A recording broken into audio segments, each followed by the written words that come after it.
श्री सीताराम सिखावस्थी के चैनल में आप सभी का स्वागत है। मैं हूं सिखावस्थी। आज इस वीडियो में हम हलखष्टी व्रत कथा को सुनेंगे। हलखष्टी का व्रत जिसे हरछठ के व्रत के नाम से भी जाना जाता है और हरछठ के व्रत में 6 कथाएं कहने का विधान है।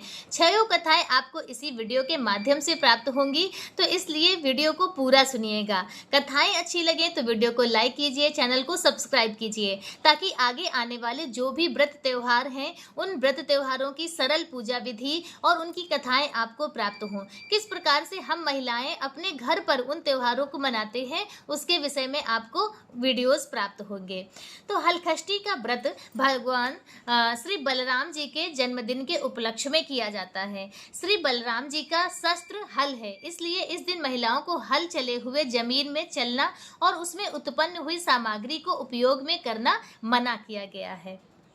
हलखष्टी का व्रत करने से अति उत्तम फल मिलता है। इस व्रत को करने से उत्तम संतान की प्राप्ति होती है और आपकी संतान स्वस्थ व संपन्न रहती है। इसके अतिरिक्त सभी प्रकार के रोग शोक दूर होते हैं, सुख संपत्ति की प्राप्ति होती है, किसान भाइयों को धरती माता का आशीर्वाद प्राप्त होता है। वास्तव में हलखष्टी माता बहुत ही दयालु हैं और अपने भक्तों की सभी मनोकामनाएं पूरी करती हैं। तो बोलो हलखष्टी माता की जय। माता की जयकारा करते हुए कथा को हम प्रारंभ करते हैं। हलखष्टी कथा नंबर 1। अचानकपुर में एक राजा अपने परिवार सहित राज्य करता था। वह प्रजा के सुख दुख का बहुत ध्यान रखता था। उसके राज्य में सभी सुखी थे। राजा अपने राज्य के हर गांव में तालाब कुआं बनवाता रहता था, लेकिन सभी तालाब कुएं सदैव सूखे ही बने रहते थे। इस वजह से राजा हमेशा चिंतित रहता था। ऐसा कोई तो उपाय होगा जिसके करने से पानी की समस्या का निदान हो जाएगा। एक दिन राजा अपने दरबार में पानी के विषय में मंत्री एवं सलाहकारों से चर्चा कर रहा था कि अचानक एक आकाशवाणी होती है कि हे राजा, तुम अपने इकलौते पुत्र की बलि दोगे तभी तुम्हारी इस समस्या का हल होगा, वरना तुम ऐसे ही पानी के लिए चिंतित रहोगे। इस आकाशवाणी को सुनकर दरबार में बैठे सभी लोगों को आश्चर्य होता है और सभी दुखी हो जाते हैं। सभी सोचते हैं कि यदि राजकुमार की बलि दे दी जाएगी तो राजा का वंश ही खत्म हो जाएगा। रात में राजा विचार करता है कि यदि मैं अपने बेटे के बेटे यानी कि पोते को, जो अभी 2 माह का ही है, उसकी बलि दे दूं तो कैसा रहेगा। इससे आकाशवाणी की बात भी पूरी हो जाएगी और मेरा वंश भी बच जाएगा, क्योंकि मेरे बेटे के जीवित रहने से भविष्य में और भी पोतों का जन्म हो सकता है। फिर तो राजा अपने मन में यही निश्चय करके सो जाता है। अगले दिन हलखष्टी का व्रत होता है। राजा के बेटे की बहू हलखष्टी का व्रत रखती है। इधर राजा सोचता है कि मैं बहू से उसके पुत्र को बलि के लिए कैसे मांगूं।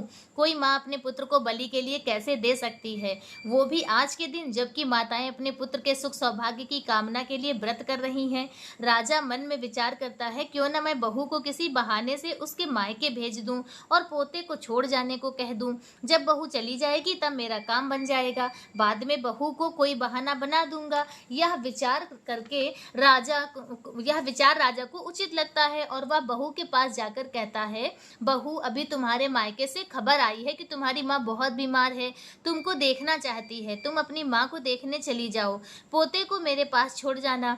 यह सुनकर बहू कहती है कि पिताजी, आज तो हलखष्टी का व्रत है, आज मैं कैसे जा सकती हूँ, आज के दिन तो हल जुते जमीन पर चलना मना है। तब राजा कहता है, तुम चलकर नहीं जाओगी, मैं पालकी सजवा देता हूँ, तुम उसी में बैठकर चली जाना।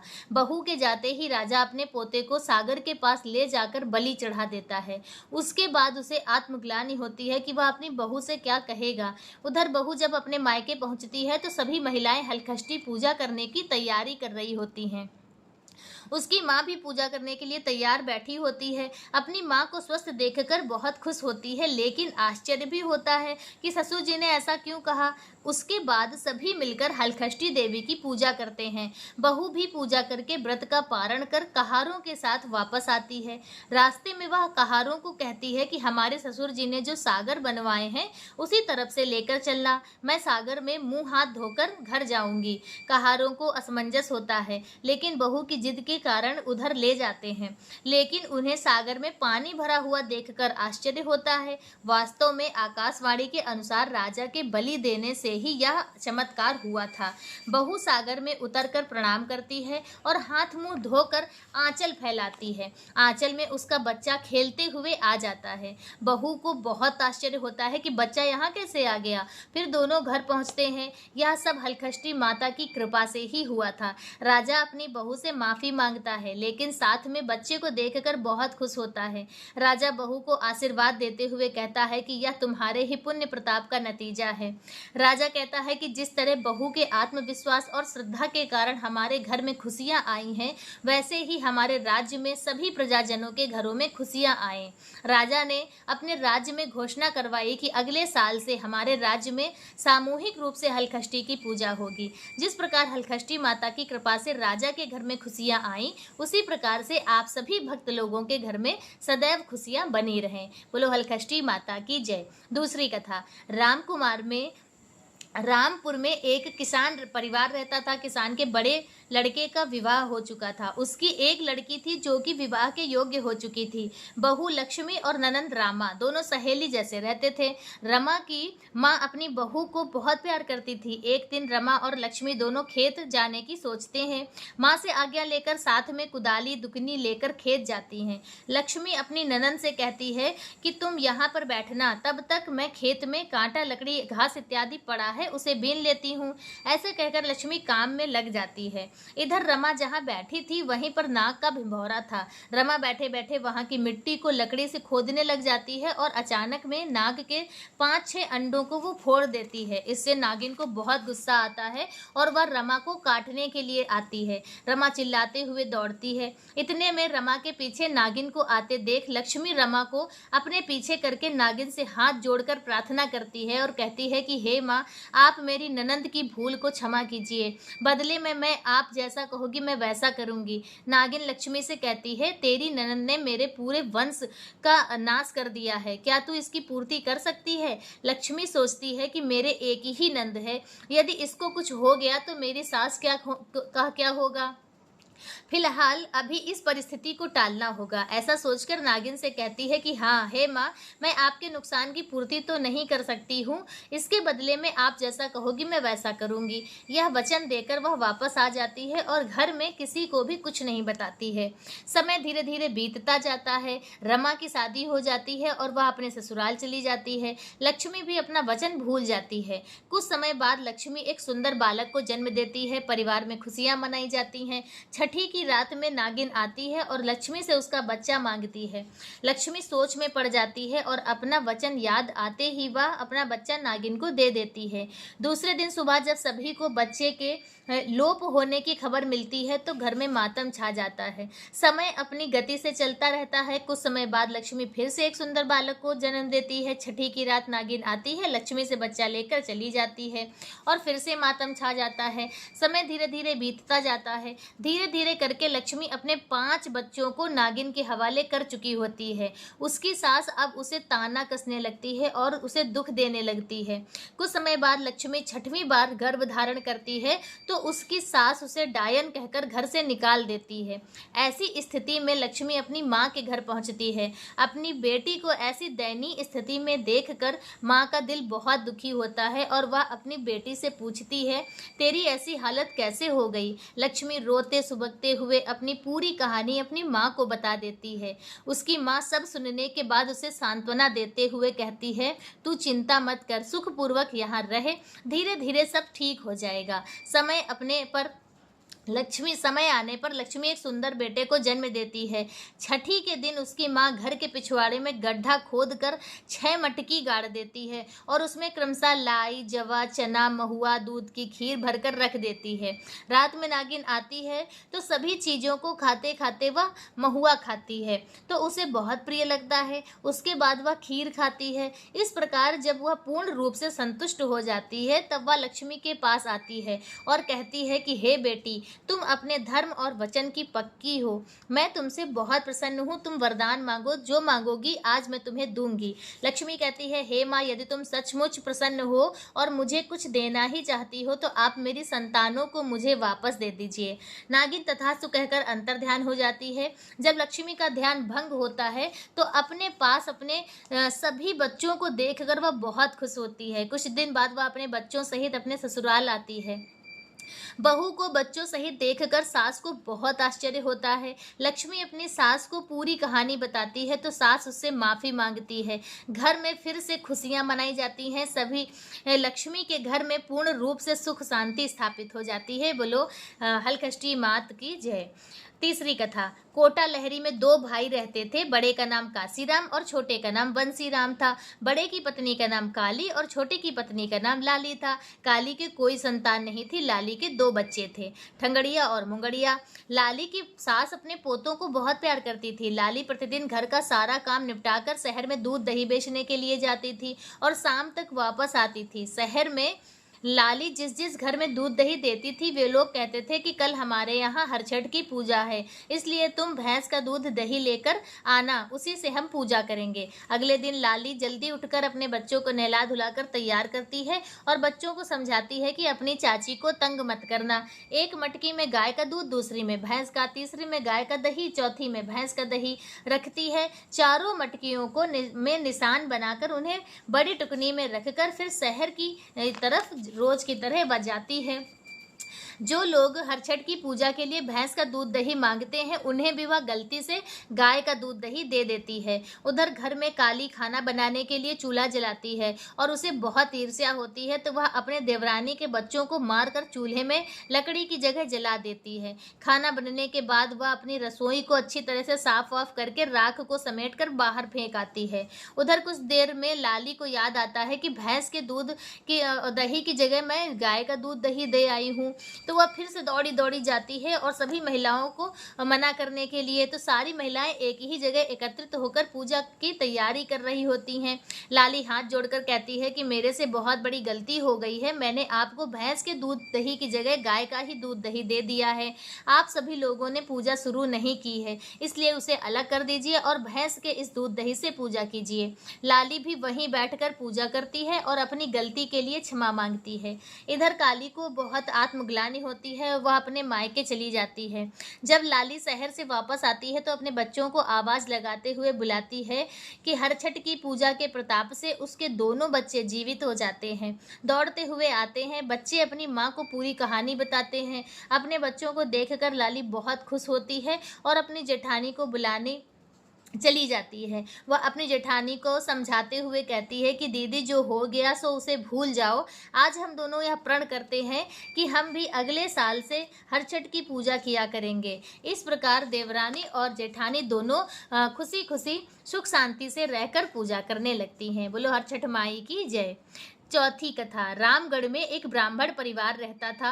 ब्राह्मण का नाम रामलाल था। वह बहुत ही सरल स्वभाव का था, लेकिन उसकी पत्नी ललिता बहुत ही ज्यादा क्रूर स्वभाव की थी। अभी तक उनके कोई संतान नहीं थी। उनके बच्चे पैदा होते ही मर जाते थे। इस प्रकार उनकी 4 संतानें मर चुकी थीं। कुछ समय बाद उनके यहाँ 5वीं संतान उत्पन्न होती है। जब वह 6 माह की हो गई तो एक दिन ललिता अपनी रौताइन को बच्चा सौंपकर नदी में नहाने चली जाती है। रौताइन बच्चे को खिलाते खिलाते सोचती है कि मेरे घर में नमक नहीं है, इसलिए वह थोड़ा सा नमक ललिता के घर से ही निकालने लगती है। बच्चा यह देखकर हंसने लगता है और अपनी रौताइन से तो तब रौताइन बच्चे से पूछती है कि तुम क्यों हंस रहे हो। तब बच्चा कहता है, अभी यहाँ पर मेरी माँ नहीं है, तो तुम्हें जो कुछ लेना चाहो तो तुम ले सकती हो। रौताइन कहती है कि मैं तब तक कुछ नहीं लूंगी जब तक तुम अपने हंसने का कारण नहीं बताओगे। तब बच्चा कहता है, पता नहीं मेरी माँ ने पिछले जन्म में कितना नमक चुराया होगा जो उसकी सजा उसे आज भी मिल रही है, तब उसे कोई भी सुख प्राप्त नहीं हो पाया है। तो रौताइन कहती है, तुम उसके पास हो, इससे बढ़कर उसे क्या खुशी चाहिए। बच्चा कहता है, मैं तो एक दिन रहकर वापस चला जाऊंगा। रौताइन पूछती है, क्या कोई उसका उपाय नहीं है कि मेरी मालकिन को भी संतान सुख मिले। तब बच्चा कहता है कि अगर मेरी माँ कुतिया बनकर भगवान के दरबार पर उपस्थित होकर वहाँ का वार्तालाप चुपचाप सुने और फिर यहाँ आकर उसी प्रकार करे तो वह उस ऋण से मुक्त होगी। ऐसा बोलकर बच्चा चुप हो जाता है। ललिता नहाकर आती है तो रौतायन उसे पूरी कहानी सुनाती है। ललिता कहती है कि तुम झूठ बोल रही हो, इतना छोटा बच्चा ऐसे कैसे बोल सकता है, मुझे तो तुम डरा रही हो। रौतायन कहती है जो सच है मैं वही बता रही हूँ, आप माने या ना माने आपकी मर्जी। रामलाल बाहर से कथा पढ़कर आता है तो ललिता उसको सारी बात बताती है। रामलाल को भी आश्चर्य होता है। बात आई गई और हो गई, किसी ने इतना ध्यान नहीं दिया। दूसरे दिन बच्चा एकदम से बीमार पड़ जाता है। अगले दिन बच्चे की मृत्यु हो जाती है। ललिता को रौतायन की बात याद आती है और वह रामलाल एवं अन्य लोग बच्चे को शमशान ले जाने की तैयारी करते हैं। इधर ललिता कुतिया का रूप बनाकर बच्चे के पीछे पीछे जाती है। बच्चा भगवान के दरबार में पहुंचकर बहुत खुश होता है। भगवान वहां पर बैठे हुए सभी बच्चों से पूछते हैं कि अब ललिता के घर कौन जाएगा, लेकिन कोई भी बच्चा जाने के लिए तैयार नहीं होता है। आखिर में एक छोटा बच्चा बचता है। भगवान उसे जाने के लिए कहते हैं तो बच्चा कहता है कि कोई भी जाने के लिए तैयार नहीं है तो आप हमें क्यों भेज रहे हैं। भगवान कहते हैं यदि तुमको वहाँ नहीं रहना है तो तुम कुछ समय बाद वापस आ जाना। बच्चा पूछता है मैं कैसे वापस आऊँगा। तब भगवान कहते हैं तुम जो वस्तु ना रहे उसकी मांग करना, जब वह वस्तु ना मिले तो रूठ कर वापस चले आना। जैसे गर्मी के दिन में कीचड़ की मांग करना, बरसात के दिनों में गर्म धूल की मांग करना। जब तुम्हारी बुआ नए वस्त्र कपड़े पहने तब तुम हाथ मुंह गंदे करके उसे गोदी लेने को कहना, और अगर आपकी तुम्हारी मांग पूरी ना हो तो वापस चले आना। बच्चा इन बातों को सुनकर ललिता के घर उसका बच्चा बनकर जाने को तैयार हो जाता है। ललिता सब बातें सुनकर जल्दी से घर वापस आ जाती है। कुछ दिनों बाद उसको बच्चा होता है। धीरे धीरे बच्चा बड़ा होता है। साल भर के बाद ललिता मौसम के अनुरूप सभी चीजों को इकट्ठा करने लगती है। यह अपनी ननंद को बुलाकर सारी बातें समझा देती है। जब बहुत गर्मी पड़ती है तो बच्चा अपनी माँ से कीचड़ में खेलने की मांग करता है। ललिता खुशी खुशी आंगन में कीचड़ बिखरा देती है। बच्चा उसमें लोट लोट कर खेलता है और थोड़ी देर बाद अपनी बुआ को तैयार देखकर गोदी लेने की जिद करता है। उसकी बुआ उसे गोदी उठाकर प्यार करती है। उसी तरह ठंड में भी बच्चे को खिलौने, कपड़ा, मिठाई आदि के लिए जिद करता है। माँ उसे जो कुछ भी वह मांगता है उसे देती जाती है। तब बच्चा भगवान से कहता है कि हे ब्राह्मणी ललिता, तो अब तो तुम सुधर गई हो, मुझे भी बहुत प्यार करती हो, अब मैं क्या करूं। भगवान उस बच्चे को समझाते हैं इसके पुराने गलत कर्मों का दंड अब खत्म हो चुका है, इसीलिए तुम अपनी माँ के पास अच्छे से रहो। ललिता अपने बच्चे के साथ खुशी खुशी रहने लगती है। जिस प्रकार ललिता के घर में खुशियाँ आईं वैसे ही आप सभी के घर में खुशियों से आपका घर आंगन महके। बोलो हरछठ माई की जय। 5वीं कथा। बोरसी नामक गांव में एक ब्राह्मण और उसकी पत्नी रहते थे। ब्राह्मण दीनानाथ बहुत ही सरल और सज्जन था, लेकिन उसकी पत्नी कामिनी कठोर और रूखे स्वभाव की थी। दीनानाथ अपनी पत्नी के स्वभाव के कारण विशेष परेशान नहीं था, लेकिन उसे एक बात हमेशा चुभती रहती थी कि उसके कोई संतान नहीं है। वास्तव में कामिनी ब्राह्मण होकर भी पूजा पाठ, व्रत, उपवास बिल्कुल भी नहीं करती थी। इसी तरह से कई साल बीत गए। दीनानाथ गाँव के बच्चों को बहुत प्यार करता था, उन्हें उनकी पसंद की चीजें लाकर देता रहता था। एक बार दीनानाथ अपने गांव के एक गरीब बच्चे को मीठी गोली यानी कि टॉफी लेकर देता है। अचानक कामिनी वहां आ जाती है और बच्चे से गोली छीन लेती है। इससे बच्चा रोने लगता है और रोते रोते अपने अबोधपन में कहता है कि आप बच्चों को व्यर्थ ही परेशान करती हो, इसीलिए भगवान ने आपको कोई बच्चा नहीं दिया। बच्चे की बात कामिनी के दिल को छू जाती है। वह उस बच्चे को बहुत मनाती है और उसे बहुत सी टॉफी देती है, लेकिन वह नहीं लेता है। उस घटना के बाद कामिनी बहुत उदास रहने लगती है। गांव की औरतों को जब बात यह पता चलती है तो वह उससे मिलने आती हैं और उसे समझाती हैं कि तुम दुखी मत हो, अभी कुछ दिन बाद हलखष्टी का व्रत आने वाला है, तुम भी उसी व्रत को करना, माता की जी जरूर तुम्हारे ऊपर कृपा करेंगी। औरतों को समझाने से कामिनी बदलने लगती है। रोज वह स्नान करके पहले पूजा करती, भगवान को भोग लगाती, पहले अपने पति को खाना खिलाती और फिर स्वयं खाती थी। इस तरह उसकी दिनचर्या होती थी। कुछ दिन बाद हलखष्टी का व्रत आया। गांव की औरतों के साथ वह भी नियम पूर्वक व्रत करती है। कुछ दिन बाद कामिनी गर्भधारण करती है और 9 महीने के बाद एक सुंदर बालक को जन्म देती है। गाँव में खुशियां मनाई जाती हैं। जिस तरह हलखष्टी देवी ने कामिनी की मनोकामना पूरी की, वैसे ही आप सभी की मनोकामनाएं पूरी करें। कहानी नंबर 6। एक छोटा सा गांव था। उसमें कंचन नाम की रौताइन रहती थी। वह दूध दही बेचकर अपने परिवार का भरण पोषण करती थी। वह दूध दही बेचने के लिए शहर को जाती थी। रास्ते में छोटा सा जंगल पड़ता था। जाते जाते समय कंचन एक पेड़ के नीचे बैठकर थोड़ा आराम करती थी। वहां पर गाय, भैंस, बकरी इत्यादि चरने को आते थे। एक गर्भवती भैंस से कंचन की दोस्ती हो गई। रोज दोनों अपने अपने सुख दुख एक दूसरे से बांटते रहते थे। भैंस के प्रसव का समय निकट आ रहा था। भैंस सोचती थी कि ऐसे में कंचन तो मेरा साथ देगी ही। कंचन अचानक से बीमार हो जाती है और दूध दही बेचने के लिए शहर नहीं जा पाती है। उसी की जगह पर उसकी देवरानी दूध दही शहर देने जाने लगती है। लेकिन उसे कंचन और भैंस की मित्रता के विषय में कुछ भी नहीं पता था। धीरे धीरे समय बीतता जाता है और भैंस के प्रसव का समय आता है।